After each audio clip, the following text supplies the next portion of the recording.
toutes, bienvenue dans votre émission Divine. Alors c'est moi Divine, j'ai le plaisir de vous retrouver aujourd'hui pour un nouveau programme, une nouvelle édition avec une nouvelle invitée qui je suis sûre va vous plaire et va vraiment vous transmettre un message très très fort comme on en a l'habitude sur le plateau de l'émission. Comme vous le savez, Divine c'est une association qui œuvre en faveur de la femme, pour l'épanouissement de la femme, pour dire à la femme, tu es capable, tu peux te dépasser, tu es capable de faire plus au-delà de ce que tu crois. Et on est là pour vous encourager, pour vous motiver, vous rebooster, pour valoriser la femme, ce qu'elle est et ce qu'elle fait. Donc aujourd'hui, je reçois une femme divine et vous aurez donc l'occasion de pouvoir la découvrir en détail. Bonjour, femme divine. Bonjour, Divine. Je suis ravie de pouvoir te recevoir dans l'émission. Merci à toi. Enfin, je peux te recevoir. Parce que c'est vrai que lorsque je t'ai rencontré la toute première fois à l'événement Entre elles, quand j'ai vu ce que tu faisais, notamment à travers l'ouvrage, on en parlera tout à l'heure, je me suis dit, en tout cas, tu dois passer dans l'émission parce que tu as un message important à faire passer aux femmes. Un message fondamental. Donc, avant que j'entre vraiment dans le vif du sujet, avant d'aller trop loin, je te laisse le soin de pouvoir te présenter à notre public, te présenter brièvement. Sois libre, sens-toi libre. La parole est à toi. Ok, donc voilà, bonjour et merci pour cette opportunité. C'est vraiment un plaisir d'être là, de se retrouver encore. Et donc voilà, je suis Jacqueline Yema, je m'appelle Jacqueline Yema, je suis pasteur depuis quelque temps, je suis maman de 3 petites filles. Et donc voilà, je suis maman à plein temps. Ah. Je suis assistante administrative à la Commission européenne, à plein temps aussi. En fait, tout ce que je fais, c'est à plein temps. Donc, je suis maman à plein temps, je suis guerrière à plein temps. Tout, c'est à plein temps. Tout, c'est à plein temps. Mais je pense que tout ce que la femme fait dans tous les cas, c'est à plein temps. C'est à plein temps. Donc, nous sommes des êtres complets. Donc, je suis complètement maman, complètement guerrière, complètement tout, complètement. Voilà. Ok, donc, on veut repartir d'abord à la source, à l'origine de Jacqueline. Parce qu'avant d'être justement cette femme d'aujourd'hui, là, avant d'être cette femme pasteur, avant d'être cette maman, cette guerrière, Jacqueline a commencé quelque part. Elle est née quelque part, dans une famille, dans un environnement. Est-ce que tu peux nous parler un peu de la Jacqueline, la petite fille? Bon, voilà, donc je suis née à Anvers. Mes parents étaient étudiants ici, dans les années 60. Et donc j'ai grandi... j'ai eu la grâce de grandir entre papa et maman. Donc on était une famille normale, on va dire. Oui. Une famille normale. Donc mon père a terminé ses études dans les années 70, par là, 72. On est retourné à Lubumbashi.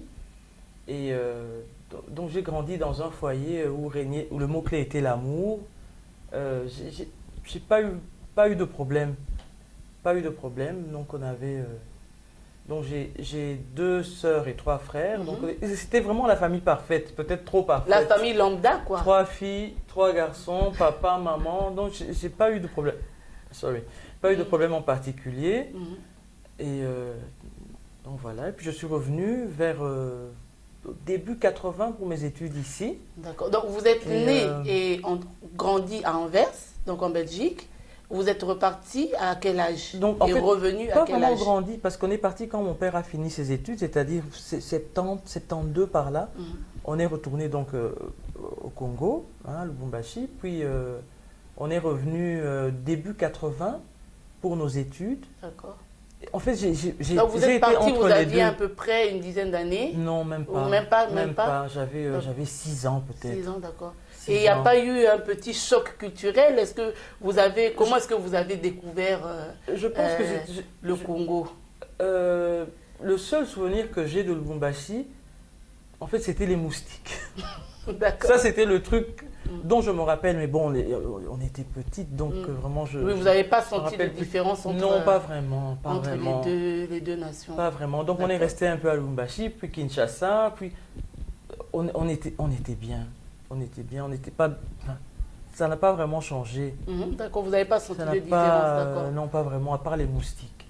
Ok, à part les moustiques. moustiques. Et Pas donc, vous êtes vraiment revenu en Belgique Voilà. pour les études? Oui, on est revenu pour les études. Et donc, j'ai fait une partie de mes secondaires ici. On est revenu à l'internat, comme ça se faisait avant. Donc, on mettait les enfants dans une famille, dans une famille Donc, ça, c'est belge. que les enfants qui sont revenus, les parents étaient restés, Les parents sont restés. Parce que D'accord, bon, les d'accord. parents travaillaient, donc les parents sont restés au Congo. Donc, on est revenu. Je suis revenu avec ma soeur et mes 2 frères. Donc, on était à l'internat. Vraiment le parcours classique, quoi. Berlaymont pour les filles, Cardinal Mercier pour les garçons. D'accord, d'accord. Mais Donc, vous qui aviez l'habitude donc de baigner dans l'atmosphère familiale, Oui. évoluer dans la maison familiale, se retrouver comme ça à l'internat, ça n'a pas, Si. ça a été facile, ça n'a Non, pas. Comment est-ce ça que n'a vous pas avez été vécu facile.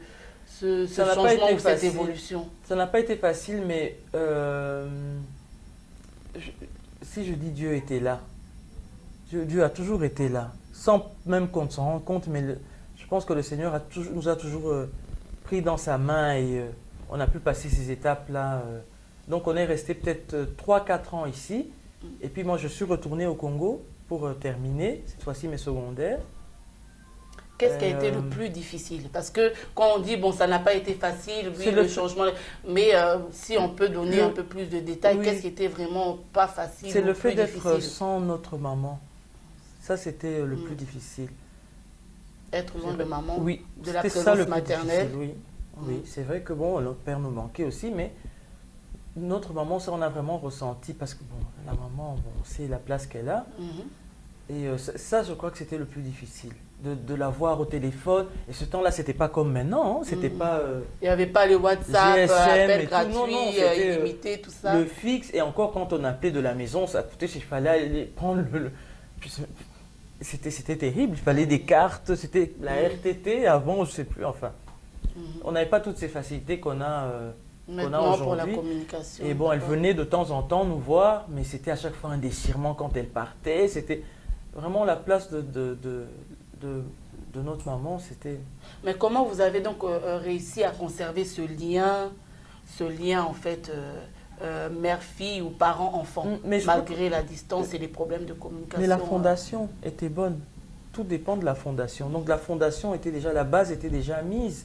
Donc quand on s'est séparés, on avait ce lien-là, malgré qu'on ne se voyait plus physiquement ou quoi, mais on avait... Parce que la base était bonne. Le on a fondement continué comme ça. était bon et solide, Et essentiel. l'éducation Oui, aussi. Oui. Oui. D'accord, Donc, ensuite les études, c'était dans quel domaine? Quelles études vous avez faites Voilà, donc je suis retourné donc, au Congo, terminé. Donc j'ai fait Sciences Éco au lycée Prince de Liège. J'ai terminé en Sciences Éco. Puis je suis revenu, je me suis essayé à une année de droit, mais le droit ne m'a pas aimé. Ah bon, Donc le droit ne m'a pas aimé, Ok. on va dire ça comme ça. Donc, et Ça puis passe je me mieux suis... comme ça. Oui, ça passe mieux, oui. Et puis je me suis tourné vers les relations publiques et j'ai terminé en relations publiques en fait. D'accord, d'accord. Oui, oui. Donc Voilà. là, on a parlé donc voilà l'enfance, les études et ensuite comment vous êtes arrivé là jusqu'à aujourd'hui en fait, le mariage, les enfants. Est-ce que c'était un parcours, ça s'est fait naturellement? C'était une suite logique ou Bon. Naturellement, suite logique, je ne sais pas. Donc, disons, quand j'ai terminé mes études, entre-temps, j'avais rencontré le Seigneur. Donc, c'est quand même important, hein. C'est quand même un élément essentiel, Oui. je trouve. C'est que donc j'ai grandi, j'ai eu une éducation catholique. Hein. On ne va pas citer les dénominations, mais je pense que c'est quand même important. Donc, j'allais quand même à l'église et tout, mais je n'avais pas vraiment rencontré le Seigneur. Et quand je suis arrivé ici, là, j'ai rencontré le Seigneur. Je suis né de nouveau à ce moment-là. Ça, c'était plusieurs années maintenant. Et donc, j'ai commencé donc ma marche avec le Seigneur. C'est ça qui a, je pense, il faut quand même le dire, c'est ça qui a perturbé ma première année à l'université. Ah d'accord. C'est que donc j'avais ce qu'on appelle le zèle amer. Donc vous avez négligé un peu les à fond la études caisse. à cause de la À foi? fond la caisse. À fond la Ah caisse. bon?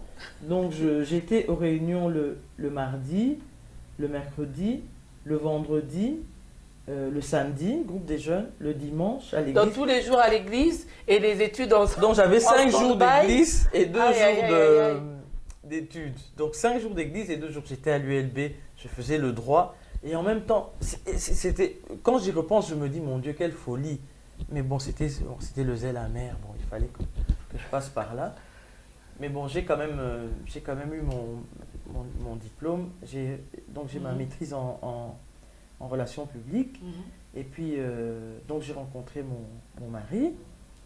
Bon, ça aussi, c'est toute une histoire. Et donc j'ai commencé à travailler. J'ai commencé à travailler pas loin d'ici. C'était une compagnie pétrolière, Schlumberger, c'est pas loin d'ici. Et donc voilà, la suite logique, j'ai eu mes filles et puis voilà. Okay. Est-ce que le mariage, c'est important dans la vie d'une femme? Parce qu'aujourd'hui, nous voyons de plus en plus, il y a ce phénomène-là, si je peux dire, ce phénomène mariage. Tout le monde veut se marier, tout le monde veut faire des grands mariages. L'objectif principal, c'est le mariage. On ne voit pas autre chose. Pour les jeunes filles, c'est l'objectif. Et lorsque, ça y est, on est marié, on a atteint le but et la vie s'arrête là. Est-ce que le mariage, c'est primordial ou important? Ce n'est pas Quelle est une la finalité. Voilà. Je ne pense pas que ce soit une finalité. C'est important, mais ce n'est pas une finalité. Tout le monde n'est pas appelé à être seul, hein, comme Paul disait, voilà, il a le don de célibat. Non, tout le monde n'a pas ce don-là. Mais ce n'est pas une finalité. Une femme peut s'épanouir seule. On n'a pas besoin de... D'ailleurs, c'est bien simplement, je trouve, avant de se marier, il faut être d'abord équilibré, soi-même, équilibré et épanoui. Ne pas se dire que c'est dans le mariage que j'aurai ça. C'est vraiment dire à son enfant, tu iras à la piscine quand tu sauras nager. Non, tu dois d'abord savoir nager. Tu dois aller à la piscine pour apprendre à nager. Donc il faut d'abord avoir cet équilibre-là et ensuite pouvoir apporter. Parce que sinon, on est des sangsues. On arrive dans le mariage... C'est pas une finalité. Et d'ailleurs, souvent après, on est déçu parce qu'on on est déçu. On a un mariage, on a une idée d'un mariage idéal, un mari idéal. Et puis on se retrouve là, voilà. Les chaussettes, on les laisse traîner, ça sent mauvais, c'est tout ça. On tombe dans des réalités qui font que. Voilà, qui font que non, c'est pas une finalité. C'est pas une finalité. C'est une bénédiction, c'est un don de Dieu, mais ce n'est pas une finalité. On ne se définit pas par rapport. On peut être un célibataire épanoui. Tout à fait. Ok, tout à fait. Ok. Alors cette femme, Jacqueline Niema, elle a certainement des dons, des talents, elle a certainement des passions. Est-ce que vous pouvez nous en dire un peu plus sur le sujet? Bon, comme je dis, je dis dans mon livre d'ailleurs, je dis on arrive nu sur cette terre, mais pas vide. Donc Dieu a mis quelque chose en chacun de nous, en chacune de nous. Donc cette chose-là, il faut la découvrir et l'utiliser. Parce que s'il l'a mis en nous, c'est sur la terre. Je regardais une petite scénette qu'on fait dans les églises, là, comme ça, et c'était... ça m'a marqué, cette scénette-là. C'est un homme qui est mort et qui arrive avec des sacs aux portes du paradis, là, son sac à dos, sa valise et tout, et l'ange à la porte lui demande « Mais qu'est-ce que tu viens faire ?» Et il répond « Je suis mort. » Et il lui dit ah, « Tu es mort, mais tu es chargé, qu'est-ce que c'est tout ça ?» Alors il lui montre. Il lui dit, mais oui, voilà, j'ai mon sac à dos. Là, dans le sac à dos, il y a tous les livres que je devais écrire que je n'ai pas écrits. Oh là là. Dans la valise, il y a toutes les chansons que je devais chanter que je n'ai pas chantées. Tous les poèmes que je devais écrire. Voilà, alors non, je lui dis, mais pourquoi tu ramènes tout ça? On n'en a pas besoin ici. Dieu t'avait donné, c'était pour que tu t'en serves là-bas. Alors il lui dit, arrière de moi, on connaît tous cette parole-là. Et ça m'avait vraiment frappé. Je me suis dit, mais Seigneur, donc on a tous quelque chose. Personne n'est venu vide. Personne. Qu'est-ce que j'ai, moi? Qu'est-ce que j'ai? Parfois, tu te dis, mais je n'ai rien. Mais non, Dieu a mis quelque chose. Souvent, on se dit qu'on n'a rien parce qu'on rencontre, même vous, les femmes qui nous suivez en ce moment, je suis sûre, certainement, il y a au milieu de vous de celles qui se disent que je n'ai rien. Et pourtant, je ne sais rien faire, je ne connais rien. D'ailleurs, je n'ai pas étudié comme Jacqueline, je n'ai pas de don, je n'ai rien. Non. Il y a certainement quelque chose, mais comment est-ce qu'on peut découvrir, comment est-ce qu'on sait, ou comment est-ce qu'on peut découvrir ce qu'on a, nos dons, nos talents? Il y a un truc, c'est que Dieu parle de mille et une manières. Il y a des signaux. Moi, quand je vois mon parcours, il y a des signaux que j'ai eus depuis. Et d'ailleurs, après le livre, j'ai recontacté ces personnes-là qui m'avaient parlé, parce que j'aimais beaucoup écrire. C'est maintenant qu'on a les SMS. Avant, c'était des lettres. Quand on correspondait. Papier, oui. Oui, on écrivait. Et moi, j'écrivais, mais alors des pages. Des pages. J'aimais écrire, sans plus. Et des personnes me disaient, mais pourquoi tu n'écris pas? Pourquoi tu... Bon, je passais. Je passais où je me disais, bon... Donc, c'est ce que nous disent les autres. C'est les interventions, les commentaires des autres qui peuvent nous orienter, nous guider sur ce qui parce que Dieu est notre fort. Parce que Dieu enfin, c'est possible qu'on soit là tous les deux, qu'on entende une voix qui vient... Je ne sais pas, Dieu est le Dieu de l'impossible. Oui, mais il faut savoir que l'être humain. tous n'ont pas aussi la foi. Parce que la foi, c'est quelque chose qui est propre à chacun.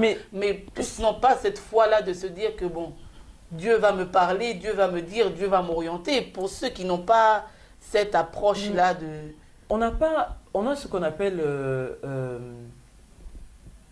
je ne sais pas si je peux dire ça, le sixième sens. Je ne sais pas si je peux utiliser cette expression. Oui, le sixième sens. Donc, Dieu, parce que, bon, on ne parle pas spécialement des gens qui ont la foi, mais je pense que, comment est-ce que je peux dire ça? Il y a quelque chose qui parle en nous, il y a quand on vous parle de sixième sens. Il y a même ce qu'on appelle la petite voix. Voilà. Déjà, la petite voix. Pour moi, le sixième sens, c'est ça aussi. C'est ça, la petite voix. Moi, je crois que pour le chrétien, le sixième sens, la petite voix, c'est le Saint-Esprit. D'accord. Bon, ok. Donc, il y a ce petit truc-là qui dit, mais c'est vrai, je dessine. Pas plus tard que samedi, j'ai rencontré quelqu'un, j'étais chez eux, et je regardais dans sa maison, il y avait des tableaux. Je me suis dit, ces gens-là, quand même... Puis je dis à la femme, mais ces tableaux sont magnifiques. Ah non, mais c'est James qui fait les tableaux. Je dis, quoi? Son mari, hein. Mais il fait ça, comme ça, il trouve que... D'ailleurs, là, il y a des fautes. Mais les tableaux étaient magnifiques. Je lui dis, mais pourquoi c'est quelque chose que Dieu t'a donné? Oh non, je fais ça comme ça, je laisse ça dans la maison. Derrière, il y en a là par terre, il y en a des dizaines là. Donc, en fait, il a le don, mais il le cache, en fait. Mais il ne se rend pas compte que c'est ça. Il ne se rend pas compte que c'est un talent. Il ne se rend pas compte. Donc, c'est ça. Et donc, c'est ça. Pour moi, l'écriture, c'était comme ça aussi. C'est bien simple. Je dis, j'ai attendu d'avoir 50 ans pour me dire, tiens, je vais mettre par écrit. Si on peut revenir sur cette petite question, parce que nombreuses sont là et ne savent pas qu'elles ont un don, qu'elles ont un talent, qu'elles ont quelque chose en fait. Tu vois, elles se trouvent vides, elles se trouvent même parfois inutiles même. C'est exactement quand on est ça. soit au rôle de mère ou au rôle d'épouse, mais comment comprendre et savoir que j'ai cette capacité, j'ai ce potentiel et je peux le développer pour en faire quelque chose de grand, de meilleur. La première chose d'abord, c'est de savoir qu'on a quelque chose, qu'on a d'office, on a tous quelque chose, tous, on est avec quelque chose. Mais maintenant, savoir quoi? Ça, je crois que c'est ça, c'est la direction, comme je disais, ce petit, qu'on appelle en anglais le gut feeling, common sense, c'est ce truc-là qui te dit, ben voilà, là j'ai été bonne. Mais même, tu peux te découvrir, par exemple, ma fille, elle a 17 ans maintenant, elle va avoir 18 ans demain, elle a 1m85, c'est un détail important parce que elle n'a jamais, elle s'est découverte ce don-là de jouer au basket. Donc c'est venu maintenant. Maintenant, à son âge. Et nous, on lui disait, mais tiens, tu vois, tu es bonne, tu sautes, tu cours, tu fais que... Elle a fait les 20 km de... Pourquoi tu ne te lances pas? Oh non, non, non. Elle a commencé en septembre, mais aujourd'hui, tous les clubs se l'arrachent. Wow. Donc, c'est-à-dire, elle a... donc, septembre, octobre, novembre, décembre, janvier... Donc, quand elle s'est découverte, quand elle a accepté, et ça a explosé. Ça a explosé, parce que le don, il est là, il attend de... C'est quelque chose qui étouffe en nous. C'est quelque chose qui étouffe en nous. Moi, là, je suis à mon 3e livre. J'écris déjà mon 3e livre. Bon, j'en ai publié un seul. J'écris mon 3e livre. C'était quelque chose qui attendait de sortir. Ça peut être n'importe quoi, ça peut être faire des samoussas et les vendre. Voilà. Je suis sûre et certaine que là où vous êtes, il y a quelque chose, même pendant que vous suivez l'émission, oui, tout à fait. Il y a une voix, c'est ce sixième sens-là qui est en train de vous titiller pour vous dire, tu vois, le chant. Tu sais faire ça. On t'a déjà dit que tu fais ça bien, tu fais ça à la perfection. Et même il y a quelque chose que tu fais quand tu le fais, tu es à l'aise, tu es épanoui, tu te sens libéré. C'est ça qu'il faut développer, c'est ça en fait, ton don, ton talent, et c'est par là que les portes vont s'ouvrir. Tout à fait. C'est par là que les portes vont s'ouvrir. Par là. Ça peut être le chant, ça peut être le dessin, le sport. Ça peut être n'importe quoi. Ça peut être n'importe quoi. Ça peut être domaine. Des fleurs en papier. Et voilà. Donc, et là, les portes s'ouvrent. D'ailleurs, il y a un proverbe qui dit ça. Il dit c'est le don qui ouvre la porte. Ce n'est pas... bon, on travaille tous, on a nos travaux et tout, c'est vrai, hein, on a nos salaires et tout. Mais je crois que Dieu bénit vraiment, c'est quand on utilise ce que lui nous a donné. Donc quand on exploite ce don-là, c'est là qu'on est vraiment, qu'on peut être épanoui vraiment en tant que femme à 1000%, quoi. On peut être épanoui et oui, on peut être vraiment épanoui. Moi, quand tout le monde dort ou quoi le soir, quand je suis devant mon PC et que j'écris, je suis bien. Je suis bien. Non, là, demandez-moi tout ce que vous voulez, je dis oui. Parce que je suis bien. Donc, je fais un truc qui m'épanouit. Voilà, c'est ça. Voilà, donc la passion, le don, le talent de Jacqueline, c'est donc l'écriture. L'écriture, donc on en vient donc à vous parler de ce livre magnifique et merveilleux. En français. Alors, donc c'est... Waouh, donc pour les anglophones, il est en version donc anglaise. Et pour les francophones, voilà le livre en français. Donc, Maman et guerrière. C'est le premier, le deuxième, le troisième. Publié. Ça, c'est le premier publié. Il y en a deux autres derrière. Qui vont arriver. Nous, aujourd'hui, Divine s'arrête sur le premier ouvrage, Maman et guerrière, parce que vous connaissez Divine, pour ceux qui ne connaissent pas déjà le nom, nous parle vraiment. Je pense que tout est dans le titre. Maman et guerrière. Pourquoi ce titre, Maman et guerrière? Donc j'ai regardé ma vie, j'ai regardé pas spécialement ma vie, la vie de la femme, la vie de la maman. Parce que pour moi, toutes les femmes sont des mamans. On n'a pas toutes accouché physiquement, mais on est des mamans parce qu'on a des enfants spirituels. Toutes les femmes sont des mamans. Donc ce livre est pour toutes les mamans, pour toutes celles qui savent qu'elles sont mamans, et même les papas peuvent le lire aussi. Et donc on est maman parce qu'on est guerrière, parce qu'on se bat. On se bat depuis hier, depuis l'aube des temps, on se bat. On se bat pourquoi? Quels sont les combats de la femme? On se bat pour avoir nos enfants, on se bat pour avoir... Moi, je me disais, voilà, je me marie, j'ai mes enfants, tu sais, on a toujours... j'ai 5 enfants, j'ai 2 filles, on a un plan. Voilà, mais non, il a fallu se battre pour avoir mon aîné, il a fallu que je me batte pour avoir... Voilà, donc on se bat pour garder ses enfants, pour les protéger. Quand les enfants vont à l'école, ils sont à la merci du monde. Alors c'est là que la guerrière intervient, c'est que la guerrière, elle lutte à genoux. Donc elle se bat, elle prie pour sa famille, elle prie pour son mari, pour ses enfants, pour son entourage. Elle sécure le tout dans la prière. Lutte à genoux. Oui, tout à fait. Est-ce que vous pouvez développer un peu sur ça? La femme guerrière lutte à genoux. Je dis toujours, derrière chaque grand homme et chaque grande femme, il y a une maman à genoux. Donc je dis que le dernier rempart, c'est la maman. Si je suis atteinte, alors mes enfants sont atteints. Je pense par exemple à la poule au village. Comment elle est avec ses poussins? Quand elle voit l'aigle arriver ou quoi, elle prend les poussins, elle les met. Même si elle les couvre, même si elle n'est pas plus forte. Mais bon, dans notre cas, on est plus fort puisqu'on a le Seigneur avec nous. Mais il y a comment dire, moi je dis que je suis une femme invincible. Je dis que je suis une femme invincible, que rien ne peut me résister.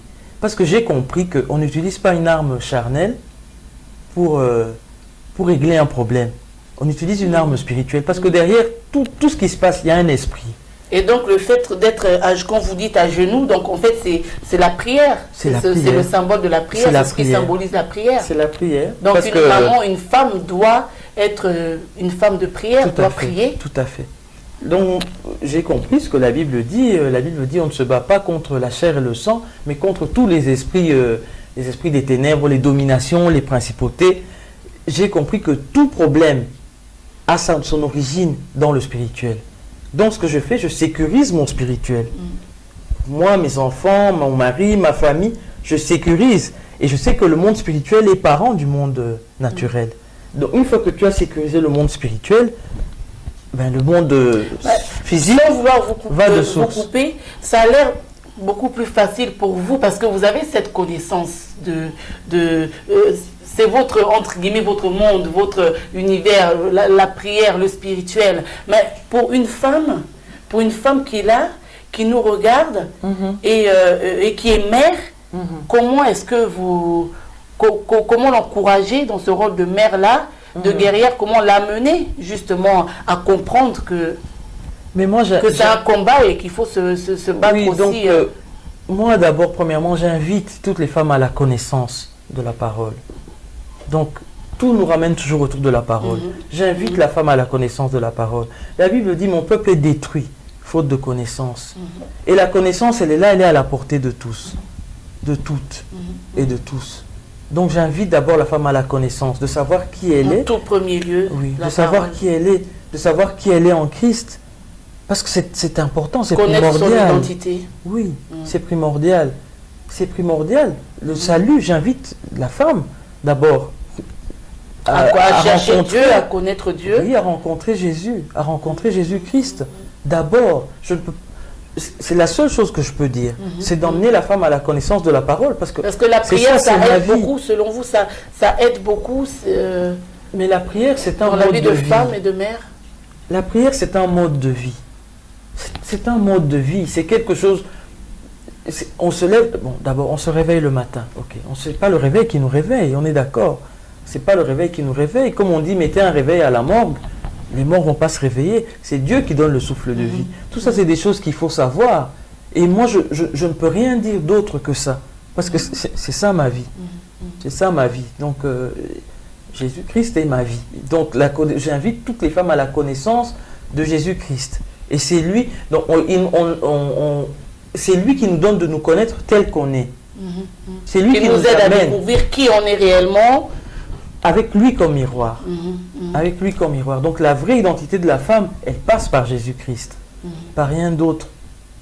Donc parlez-nous de ce livre-là. Qu'est-ce que vous nous dites dans Maman et guerrière? Quel est le message phare que vous vouliez faire passer à travers cet ouvrage? Donc dans ce livre, je parle des armes que la femme peut utiliser, que la femme utilise pour sécuriser justement son monde spirituel. Et je parle des choses que la femme doit abandonner pour pouvoir être justement agile dans ce monde spirituel. Pour pouvoir être agile, il y a des choses qu'elle ne doit pas prendre avec elle. Il y a la rancune, le non-pardon, toutes ces choses qu'on porte si facilement. Oui, est-ce que vous pouvez nous donner des petits... bien sûr, nous vous invitons à vous procurer le livre pour vraiment être enseigné et conseillé. Mais si vous pouvez un peu nous libérer des petits secrets comme ça, des petits... Oui, bon, par exemple, je dis, bon, par exemple, le non-pardon. C'est quelque chose de tellement facile à porter, mais tellement lourd spirituellement. Parce que c'est bien simple, dans la prière, on dit, Seigneur, pardonne-moi mes offenses, comme je pardonne. Mais si moi je ne pardonne pas, ça n'a pas de sens. Alors je m'encombre de ce sac-là et j'espère lutter, oui Seigneur, fais ça pour moi, fais ça. Alors que j'ai ce sac à dos là, donc c'est ça, donc c'est un des trucs, je dis voilà, donc la femme doit pardonner, mettre l'orgueil de côté, être humble, toutes ces choses-là qui nous rendent agiles dans le monde spirituel. D'accord. C'est de ça. Donc voilà, Maman et guerrière, nous vous invitons à vous procurer ce livre. Comment on se procure le livre Maman et guerrière? Où est-ce qu'on peut le trouver et le prix également? Voilà, donc le prix c'est de 11 €. 10 pounds, en fait, il a été publié en Angleterre, donc c'est un peu... Donc il y a chez Waterstone, il y a le lien de Waterstone sur Internet. Ou sinon, il est vendu à ICC, à la Nouvelle-Jérusalem. Je pense quand on tape aussi sur Google, hein, quand on tape aussi sur Internet, le titre Maman et guerrière, voilà, de Jacqueline Niema Eze, vous allez trouver vraiment les liens où vous pouvez même acheter en ligne, et tout ça. Donc voilà, si vous voulez en savoir plus, parce que déjà je vous dis, le titre nous dit tout. mais il y a des secrets là-dedans si vraiment vous voulez être une maman du tonnerre, une guerrière, parce qu'on sait que chacune a ses combats. Et pour remporter ces combats, il y a quand même des secrets. Et là-dedans, il y a plein de petits secrets très intéressants. Et donc, pour continuer, pour poursuivre, nous arrivons bientôt donc à la fin de l'émission. Mais je voulais vraiment savoir par rapport à l'écriture, on n'en a pas parlé, qu'est-ce qui vous a vraiment poussé à développer cette compétence, cette capacité? Qu'est-ce qui vous a amené à l'écriture et qu'est-ce qui vous a poussé? Parce que souvent, oui, on écrit, d'accord. On aime écrire, on est passionné. Mais jusqu'à aller à écrire des livres, à les publier et puis avoir la concrétisation de ce qui est en nous. C'est un accouchement. Voilà, c'est un accouchement. Donc, qu'est-ce qui vous a amené à l'écriture et qu'est-ce qui vous a amené à concrétiser vraiment ce don? En fait, comme je disais, hein, donc il y a eu plusieurs balises dans ma vie, hein, plusieurs signaux comme ça. Oui, voilà, toi tu écris, tu dois écrire, toi tu... Et même parfois, quand quelqu'un me disait du temps des lettres, hein, pas maintenant avec les SMS, mais du temps des lettres, quand quelqu'un disait, par exemple, à mes parents ou quoi, mais tiens, mais on a écrit à Jackie, elle n'a pas répondu. Mes parents disaient non, non. Si vous avez écrit, elle a répondu, parce que c'était quelque chose qu'il y avait en moi. Je répète la même chose, je sais, mais c'était quelque chose qu'il y avait en moi. Et puis bon, maintenant, ceci, maman est guerrière, je me suis dit, parce qu'en fait, je dis, la maman, elle fait 1000 choses à la fois. Comme je dis, bon, je travaille, en même temps, j'ai mes petits business par-ci, par-là, mes robes, je pars, je voyage, mais je me suis rendu compte de ma place dans la maison. De ma place dans la maison. Même si, comment dire, même si la plupart du temps, la maman, c'est quelqu'un qu'on prend pour acquis. Hein, they take me for granted, comme on dit. Mais quand je suis là, they take me for granted. Mais quand je ne suis pas là, on se rend compte que je ne suis pas là. Mon mari peut appeler 10 fois. Tu reviens quand? Qu'est-ce qu'on a dit? Tu revenais quand? Parce qu'il m'a sorti même un jour. Ils se sont perdus. Un jour, il m'a même sorti. Mais elles sont 3. Je dis, mais c'est maintenant seulement tu te rends compte qu'il y a 3 enfants. Moi, comment je fais? Quand toi, tu vas pour tes voyages d'affaires, là, moi, je reste avec les 3, je gère le tout. Tu vois, donc c'est tout ça. Et je me suis rendu compte que je n'étais pas la seule à vivre ça. À vivre ça. Ce fait-là d'avoir tout le temps les mains pleines. Tu es comment on dit, au four et au moulin. Et c'est pour ça que quand j'ai écrit le livre, j'ai beaucoup de retours, bon, gloire à Dieu. Et les gens me disent, non, non, je lis, je suis à peine au début, mais je me reconnais, je m'entends. Au moulin et au fourneau. Partout à la fois. Et c'est ça, je me suis dit, je le mets par écrit, c'est quelque chose que tout le monde connaît. Peut-être, bon, pour rendre accessible. Peut-être personne n'avait pensé à le mettre par écrit, mais c'est quelque chose que tout le monde vit. Quand tout le monde dit ça, tout le monde me dit, mais voilà, je me reconnais. Je me reconnais. Et puis ce fait-là d'être l'âme de la maison. La maman, c'est l'âme de la maison, qu'on le veuille ou non. Oui, parce que comme tu l'as dit, quand la maman n'est pas là, dans la maison, on sent tout de suite que ça va plus. Il y a quelque chose qui manque. La maman peut revenir et dire, mais il y a des gens, mais vous n'avez pas servi à boire, mais vous n'avez pas... C'est ça la maman. Tout à fait. C'est ça la maman. Et regarde bien, comme je le dis aussi dans mon livre, quand tu vas quelque part et que la maman ne t'accueille pas bien, tu ne vas pas retourner 2 fois. Même si le papa est... Mais tu vas te dire, non, la maman... Tu regardes à la femme, tu regardes à la maman. Tu regardes la maman. La maman, elle est là, elle te regarde, elle regarde d'ailleurs, elle continue. Mais tu vas te dire, moi, je ne mets plus les pieds là-bas. C'est vrai ou non? C'est vrai. Tu vois, donc la maman, c'est vraiment... C'est le cœur de la maison, c'est l'âme de la maison. Quand la maman est triste, ben la maison est triste. Quand la maman rigole, la maison rigole. Qu'on le veuille ou non, c'est ça que Dieu nous a donné. C'est ça que Dieu... C'est tout ce potentiel-là que Dieu a mis en nous. Je crois que c'est une force. C'est une force, oui. C'est une force. C'est pour ça, j'ai beaucoup de... Je vois la maman, on a cette propension-là d'aide, d'amour. C'est pour ça que quand je rencontre des gens qui ont perdu leur maman, je suis dans tous mes états, parce que je les aime plus que mes propres enfants. Comme je dis, j'ai 3 enfants que j'ai eus, biologiques. Mais j'ai 2 enfants de cœur, parce que je ne peux pas tous les prendre. Mais j'en ai 2 vraiment que j'ai pris vraiment pour moi. Mais donc, comme vous le dites, là, quand on décrit voilà, la mère, c'est un rôle, c'est une force, Mais c'est un rôle aussi tellement difficile. Et aujourd'hui, on a des mamans qui sont découragées. Il y en a des mamans qui sont à bout pour différentes raisons. Elles n'arrivent plus à gérer la maison, le foyer, les enfants. Et ça se manifeste de différentes façons, même la dépression aussi. Qu'est-ce que vous pouvez dire à ces femmes-là qui se disent que voilà, là, j'en peux plus, je craque, j'en ai marre? C'est vrai que c'est un rôle difficile, mais pas impossible. Moi, c'est bien simple. Je mets en parallèle le rôle de la maman avec le rôle du Saint-Esprit. Bon, voilà, je reviens encore à la parole, vu que c'est ma vie. Donc, la maman, c'est une aide, c'est une consolatrice. C'est vraiment les rôles du Saint-Esprit, et elle est forte. Elle est forte. J'ai la grâce d'être soutenue par mon mari. Hein. Ça, c'est vraiment une grâce que j'ai, que Dieu le bénisse là où il est. C'est quelqu'un rempli vraiment du Saint-Esprit qui me laisse Donc chacun a son rôle à jouer. J'ai comme je dis, complète dans mon rôle. Je suis à 100% dans mon rôle et lui à 100% dans son rôle. Donc pour ces mamans-là qui sont fatiguées, Jésus c'est notre rocher. Je reviens encore à Jésus. C'est notre rocher, on s'appuie sur lui. Moi je leur propose de rencontrer ce rocher-là et de pouvoir s'appuyer à lui. Il est disponible à toute heure, à chaque instant, du jour ou de la nuit. Tu es fatigué, c'est lui notre repos. Le rocher solide sur lequel on se tient, c'est lui. Donc c'est vrai, il m'arrive aussi d'être fatigué, et c'est là qu'on revient au premier thème d'entrée, le temps pour moi. Malgré temps pour tout soi. ça, j'ai aussi le temps pour moi. J'ai aussi le temps pour moi. Prendre du temps pour Tout toi. à Déjà fait. le côté spirituel, Déjà la prière, ça, chercher Dieu, la pour prière, moi. et prendre du temps pour soi. Oui. C'est important. J'ai mon temps pour moi. Souffler, donc on a, prendre l'air. avec mon mari, Dieu merci, j'ai vraiment cette grâce-là. Chaque année, je pars. J'ai cette grâce-là de pouvoir partir 10 jours quelque part seul.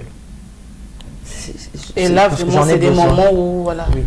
tu te ressources, tu te... Moment pour moi, vraiment temps pour moi. Prendre du temps pour soi. Oui. Voilà, Ça, nous arrivons à la fin de notre émission. Il y a eu vraiment beaucoup d'éléments qui ont été partagés. C'est à chacune de vous de pouvoir prendre ce qui vous convient, ce qui va vous faire du bien. Et là, c'est ce qu'on cesse de répéter souvent. Connaître son identité, connaître ses capacités, ses dons, ses talents et prendre du temps pour soi. Aujourd'hui, on a plus parlé sur ce rôle-là de maman et guerrière. Je vous invite encore à vous procurer le livre. Il est en français, il est en anglais. Vous pouvez taper sur Google, vous trouverez comment vous procurer cet ouvrage. Ça va vous aider dans ce rôle de mère et de guerrière. On a tous nos combats et nous vous encourageons à ne pas baisser les bras. Si vous êtes fatigué, découragé, on vous encourage. Relevez-vous, ne restez pas à terre, ne restez pas assise parce qu'on l'a dit, la maman, la femme, c'est le cœur. Si vous êtes à terre, tout autour de vous sera à terre. Donc reprenez courage, levez-vous, battez-vous. Il y a des belles victoires qui vous attendent devant. Alors il faut continuer la route. Alors Jacqueline, je te laisse le mot de la fin pour pouvoir clôturer cette émission. Il y a des femmes qui nous regardent. Si tu devais dire quelque chose pour clôturer en beauté et laisser une parole qui va rester vraiment dans les cœurs. Bon, voilà. Terminé. Donc, je vais encore revenir à la parole. Donc, l'aide de l'aide, puisque nous sommes des aides, l'aide de l'aide, c'est le Saint-Esprit. Donc, le Seigneur nous guide. Que le Seigneur nous guide. Appuyons-nous sur lui. D'abord, on doit le connaître. Donc, j'invite vraiment toutes les femmes à faire cette rencontre-là, cette rencontre qui change la vie, la rencontre avec le Seigneur Jésus. Voilà. Voilà, c'était le mot de la fin. Merci beaucoup de cet entretien. En tout cas, on a reçu vraiment des pépites. Ça fait du bien, ça nous encourage, ça nous rebooste. Je vous dis merci à vous toutes qui nous avez suivis. Vous retrouvez cette émission Divine sur Espoir TV, sur la page Facebook Divine, sur la page sur Facebook, sur YouTube. YouTube, la chaîne Divine, l'association. Donc, j'ai été ravie de vous retrouver. On se dit à très bientôt pour une prochaine émission avec une nouvelle invitée. Bye.